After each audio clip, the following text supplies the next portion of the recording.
Assalamu алейкум, урматтуу телекөрүүчүлөр, эфирде Тарбия телеберүүсү. Кызматыңыздарда мен Айсезем Керимова. Бизде бүгүн конокто коомдук ишмер Мыктыбек Арстанбек агайдын үй бүлөсү. Аларды кененирээк таанып билиш үчүн кыскача сюжетке көңүлүңүздөрдү бурсам.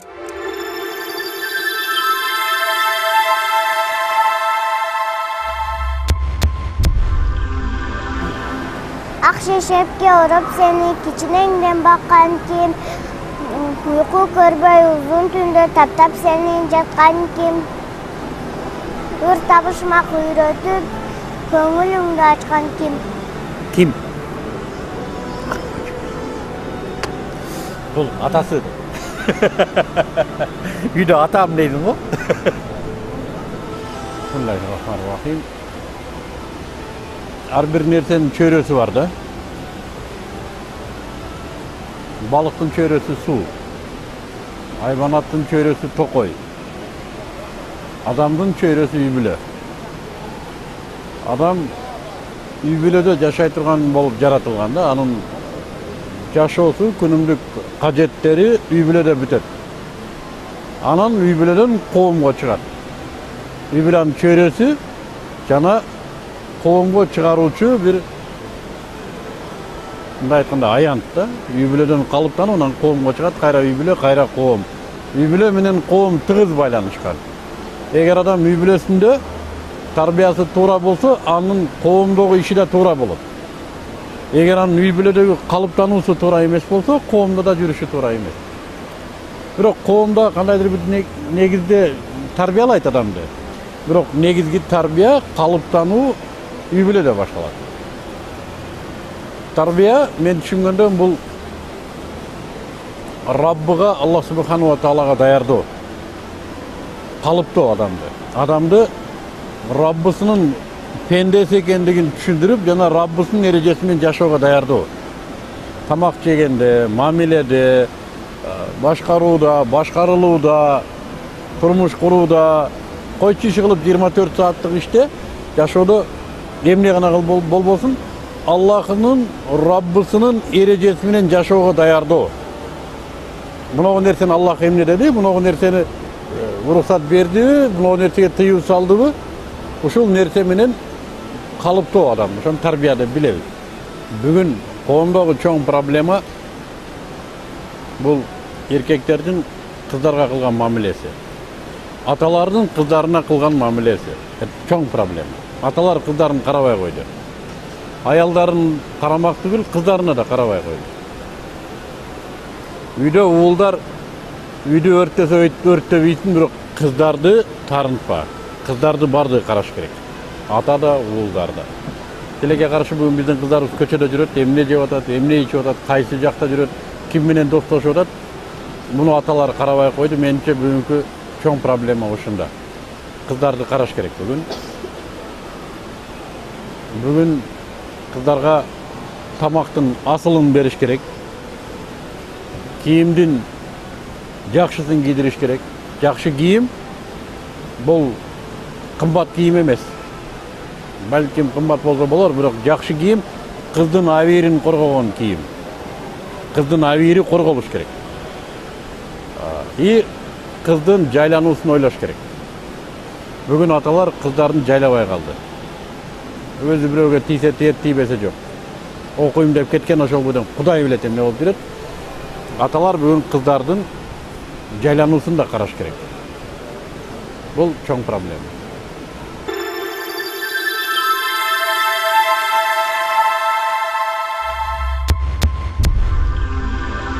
Телеберүүбүздүн баштапкы биринчи турунда Мыктыбек агай өзүнүн кичинекей Алияга тиешелүү берилген суроолорго жооп берип, кийинки турга өтмөкчү. Анда эмесе биринчи тур.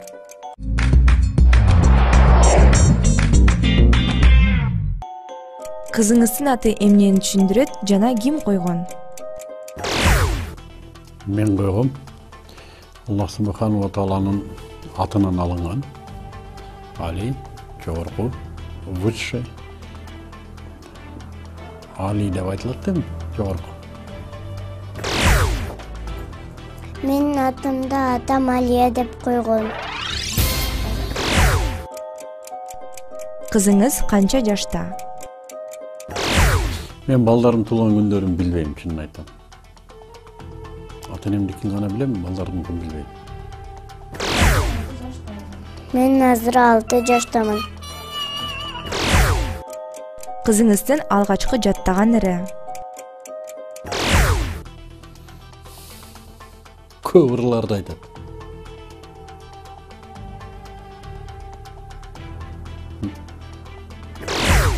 Билбейинди билгизген, мээге сезим киргизген, ак булуттун үстүндө айга жакын жүргүзгөн. Китеп менин акылым, китеп менин жакыным. Кызыңыздын досторунун аттары? Булардын аттары кызык да. Бир эле уртагынын 4-5 аты бар го, ойноп атканда ат коюп, Мальвина, Альвина бир нерсе деп аттарды кое берет. Анан аттарын да билбейм. Амина, Мариям, Алтынай, Сумая, Айзерек,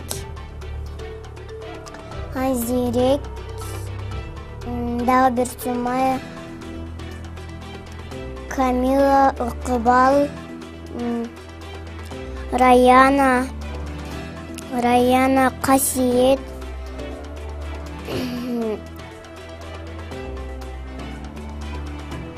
Хадича, Эльнура, Румейса, Ханайым, экинчи Мариям. Жакшы көргөн тамагы? Менимче, менин бул кызым палау жакшы көрсө керек. Менимче. Анан ошо палау. Камыртамакты жакшы көрөм. Анткени алдамдуу.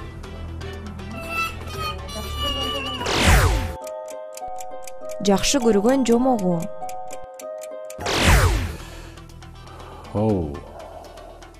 Булар көп жомого окшот. Мындай жомок китептер үйдө таалим өтөбүз да. Кыргыз алтын жомоктору деген китепти көрдүм эле үйдө. Ошо болсо керек. Ошо китептен болсо керек. Менин жакшы көргөн жомогум «Красавица и чудовище». Жакшы көргөн жомогу? Роза. Менимче. Мен Роза деген гүлдү жакшы көрөм, анткени ал жыттуу.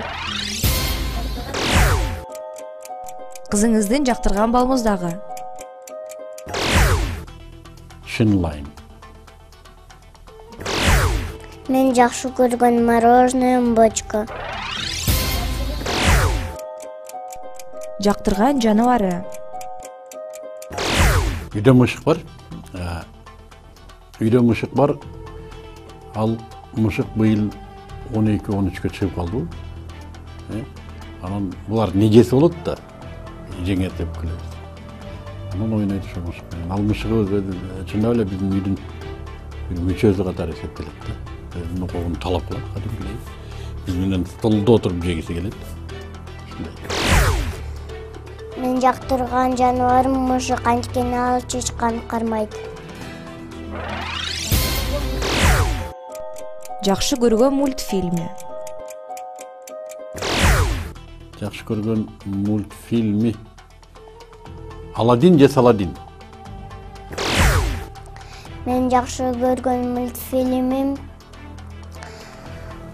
«Холодное сердце».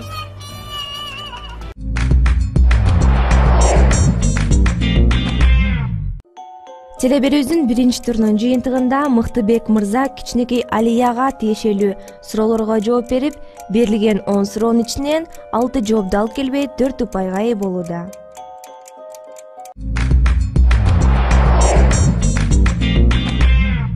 Кезек экинчи турга да келип жетти. Бул турда биздин кичинекей Алия өзүнүн атасына тиешелүү берилген суроолорго жооп бермекчи. Анда эмесе бизден алыстабай туруңуздар.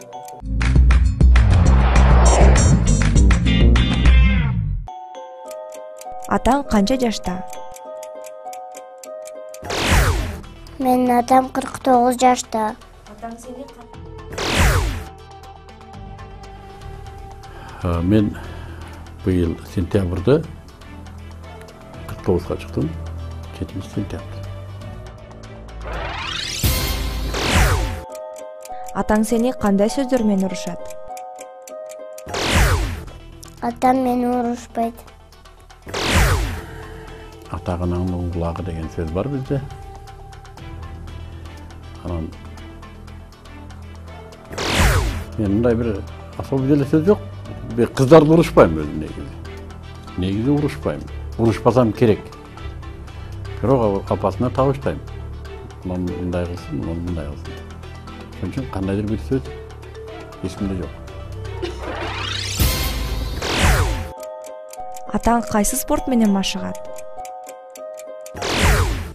Атам кайсы спортко кызыганын мен билбейм. Мен чуркайм. Анан үйдө өзүмдүн мындай тренажерлорум бар.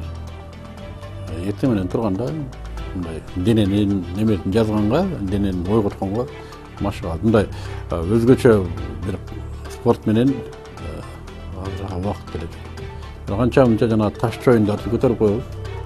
Анан турник, анан бир-эки груша уруп койгонубуз болду да, мындай өзгөчө убакыт жок. Бирок чуркайм. Атаң менен кандай оюндарды ойнойсуң? Атам менен ойнобойт. Шахмат ойношот.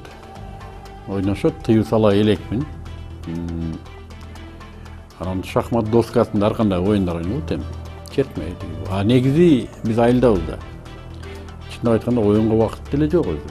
Жаздын күнү кечки огород, аны кыл, муну кыл, тияка бар, буяка бар. Короо менен, ошо оюн менен эмеде бир да бар. Анан жанагындай кабат үйдөгүлөрдө атайын бир жака ойногон чыккан убактыбыз деле жок. Убакыт деле жок. Ошон үчүн короодо атай жанагындай кыздар ойнойт турган нерселер чийип бергенбиз. Булар секирип ойношот. Кызыңызга кандай оюнчуктарды алып бересиз? Көчү атам мага шарик алып берет. Курчак эми, кыз балага курчак да. Анан мен өзүм оюнчук алып бере элекмин өзү негизи. Себеби тайнелери бар, эжелери бар, агалары бар. Көтөрүп келе берет. Оюнчук алыштын деле муктаждыгы жок. Мен тетирисинче үйдө оюнчук жогото албай кыйналган адаммын. Муну жоготчу, берчи бирөөгө, бери салгачы деп үйдө басканга жол жок. Атаңдын машинасынын маркасы? Атам машинасынын аты Toyota. Билиши мүмкүн, булар азыр бар жокту билет го. Toyota Camry билиши мүмкүн. Атаңдын жактырган тамагы? Аш. Атам жакшы көргөн тамагы аш. Чынын айтсам, кайдыр бир тамакты бөлүп жакшы көрөм дейиш. Алдыма койгон адал тамактын бардыгы эле жейиле берет. Бирок палоо өзгөчө болсо керек менде. Ошо палоого болгон бир аз мамиле бар. Бош убактысында атаң эмне менен алек болот? Компьютеринде иштейт. Бош убакыт жок. Чын айтам. Бош убактым болсо уктап алгым келет, бирок бош убакыт жок. Үйүңөрдө канча адам жашайт?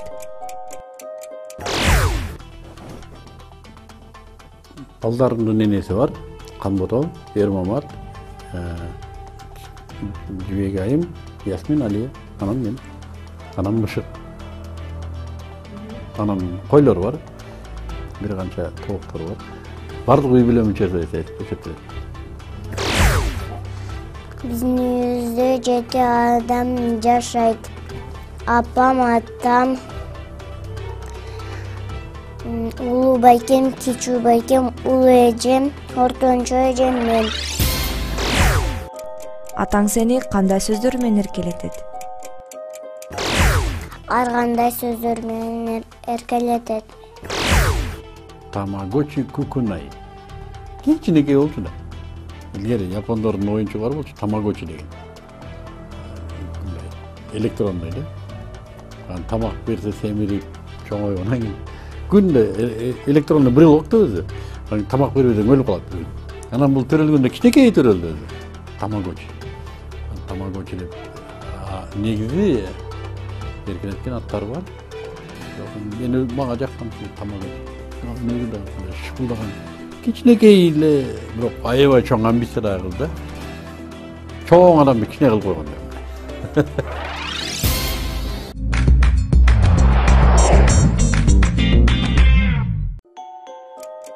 Экинчи турдун соңунда кичинекей Алия атасына байланыштуу суроолорго жооп берип, 10 суроонун ичинен 2 суроого жооп дал келбей 8 упайга ээ болушту.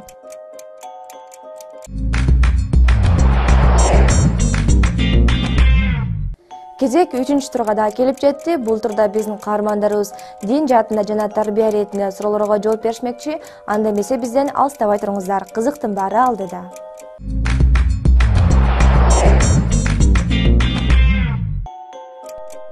Кызыңызга келимени үйрөткөнсүзбү? Ла иляха илляллах Мухаммаду Расулуллах. Албетте. Аллах Таала тууралуу айтып бергенсизби? Жок. Атам мага Аллах жөнүндө айтып берген эмес. Аллах каерде? Аллахтын кандай сыпаттары бар? Аллах жалгыз. Эмнеге жалгыз деп эмнеге айтабыз? Эмнеге Аллахка сыйынышып керек? Ушулардын баардыгын ошо викторина өткөрчүбүз да. Раббың ким? Аллах. Китебиң кайсы? Куран. Пайгамбарың ким? Мухаммад Мустафа саллаллаху алейхи вассалам. Ушуларды биз 3 жашынан айтчу ушуларды. Канча дуа үйрөткөнсүз?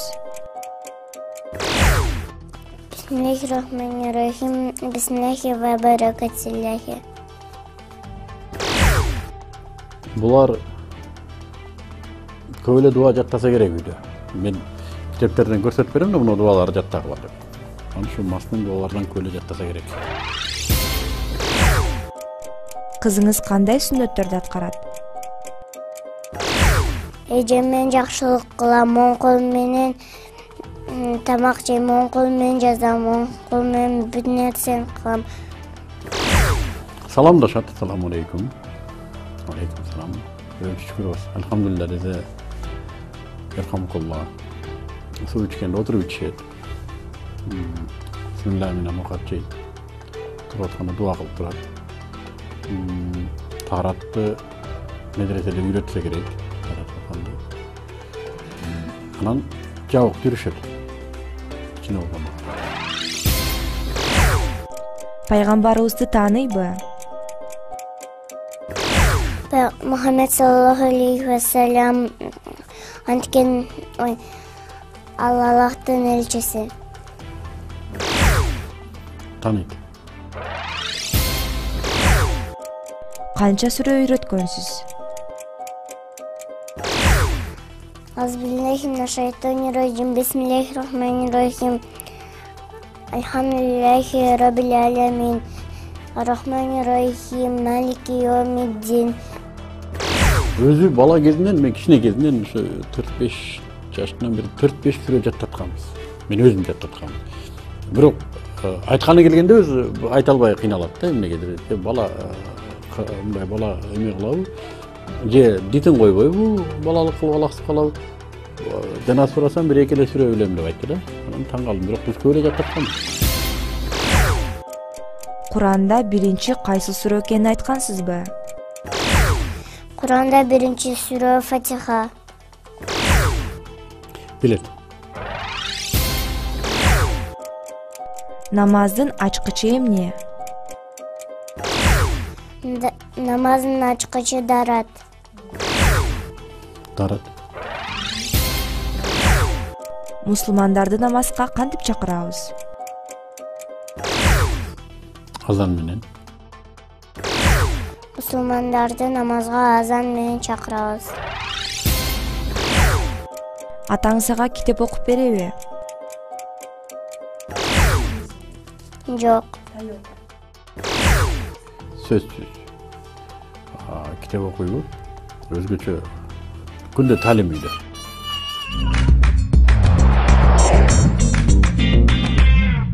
Жыйынтыктоочу акыркы 3-турубузда каармандарыбыз дин жаатына жана тарбия иретинде суроолорго жооп берип, берилген 10 суроонун ичинен 2 жооп дал келбей 8 упайга ээ болушту.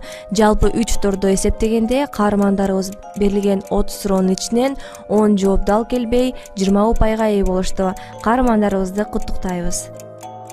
Урматтуу биздин теле-көрүүчүлөр жана кичинекей достор, сиздер дагы биздин теле-берүүбүзгө катышып, мыкты катышуучулардын катарына кошулгуңуздар келсе, экрандагы номерлерге чалып байланышсаңыздар болот. Ушуну менен биздин теле-берүүбүз дагы соңуна келип жетти. Кийинки эфир аркылуу амандашканча сак саламатта туруңуздар. Ассаламу алейкум ва рахматуллахи ва баракатуху.